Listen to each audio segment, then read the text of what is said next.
Anggota Komisi I DPR RI fraksi PDI Perjuangan Maijen, Purnawirawan, TB Hasanuddin kritik pemberian gelar Jenderal Kehormatan kepada Menteri Pertahanan Prabowo Subianto. Ia menyebut di era reformasi pemberian bintang kehormatan maupun bintang jasa sudah tidak ada lagi. Lebih lanjut, TB Hasanuddin menambahkan kenaikan pangkat secara istimewa di tubuh TNI hanyalah untuk prajurit aktif bukan pensiunan. Jelaskan dari awal sampai akhir. Karena saya itu dulu menjadi bagian dari Orde Baru. Nah, begitu ya. Begitu saya harus ngaku ya. Walaupun saya selanjutnya menjadi perwira tinggi di era reformasi. Ya, begini. Pangkat waktu zaman Orde Baru itu ada 5 macam. 1 pangkat aktif, 2 pangkat tituler, dan 3 pangkat lokal, 4 pangkat politik, dan 5 pangkat kehormatan. Ya, yang pangkat politik itu ada. Misalnya saya menjadi ketua Golkar berpangkat Brigjen.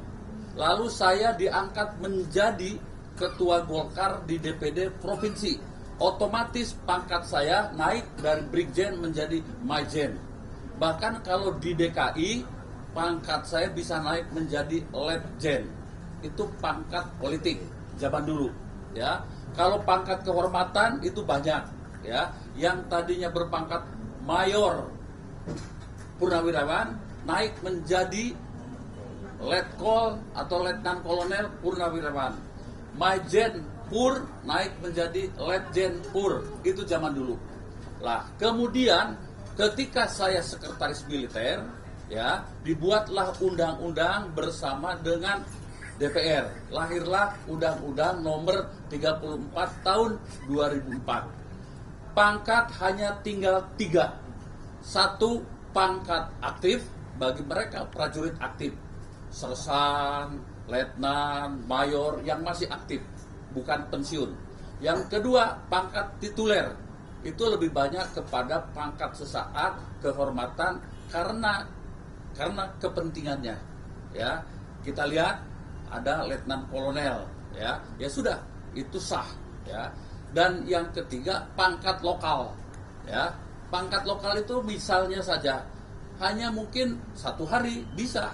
Misalnya ada seorang hakim yang akan mengadili militer, hakim militer ya, mengadili pangkat mayor. Dia hakimnya kapten, dia bisa dinaikkan menjadi mayor atau jadi letnan kolonel supaya terdakwanya lebih rendah dari hakim. Oke, ya. Hanya itu saja menurut Undang-Undang Nomor 34 2004, sehingga tidak dikenal pangkat kehormatan. Oke, sekarang tahun 2009 dibuatlah ya Undang-Undang Nomor 20 ya, Nomor 20 tahun 2009, ya. Itu ada di dalam pasal 33B. Coba dilihat nanti, ya. Ada kenaikan pangkat ya sebagai bagian dari pemberian kehormatan atau pemberian jasa, ya. Tetapi itu hanya terbatas pada mereka yang masih aktif. Saya ulangi lagi, pada mereka yang masih aktif, ya. Misalnya begini, seorang kapten di tempat operasi, dia bisa mengambil senjata gerombolan dan sebagainya. Oke, diberi namanya kenaikan pangkat luar biasa, KBLP. Nanti jadi dari kapten menjadi mayor. Atau mungkin ada seorang brigadir jenderal, ya, lalu diberikan penghargaan, ya, naik menjadi mayor jenderal. Tapi catat pasal 33B itu hanya khusus mereka yang masih aktif. Bagaimana yang tidak aktif? Ada pangkat bintang. Nah, tapi bukan bintang yang di pundak. Tolong dicatat ini, pembuat keputusan di pemerintah.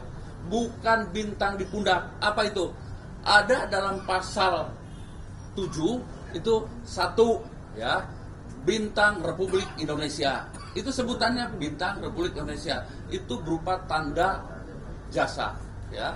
Bintang Mahaputra, bintang sakti, ya, bintang bayangkara dan lain sebagainya. Disebut bintang. Sekali lagi jangan keliru bahwa bintang itu bukan bintang yang di pundak, tetapi bintang tanda jasa dan kehormatan.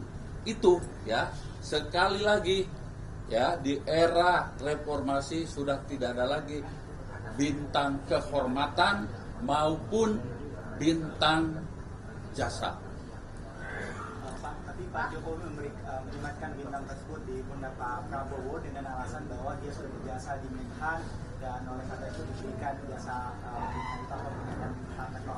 Kembali lagi, layak atau tidak layak, Pak? Kembali lagi menurut Undang-Undang Nomor 20 Tahun 2009 itu bertentangan atau apapun itu namanya, Kepres itu tidak sesuai dengan dua undang-undang, begitu. Ya. Dari Sana.com, apakah pemberian kenaikan pangkat ini menurut Bapak melihatnya bertujuan untuk menghapus beban atau dosa masa lalu Pak Prabowo enggak? Ya, saya tidak tahu, harus saya tanyakan kepada Pak Jokowi. Kalau Bapak melihatnya seperti apa dari Saya tidak melihat, saya membaca. Ya, oke. Kalau menurut hemat saya ini tidak sesuai dengan aturan perundang-undangan. Kalau toh, ya, kebetulan saya ajudannya Pak Habibie. Ya, ketika Pak Prabowo itu diberhentikan sebagai prajurit TNI, seorang perwira tinggi itu ya diberhentikan dengan Kepres. Nah, jadi kalau mau memberikan lagi pangkat baru harus cabut Kepres yang lama dan dikeluarkan Kepres yang baru. Jadi tidak serta-merta lalu membuat aturan baru. Jadi semua aturan di Republik ini tolong sesuaikan dengan aturan perundang-undangan yang dibuat baik oleh pemerintah maupun oleh DPR yang mewakili rakyat. Jangan lupa subscribe ya.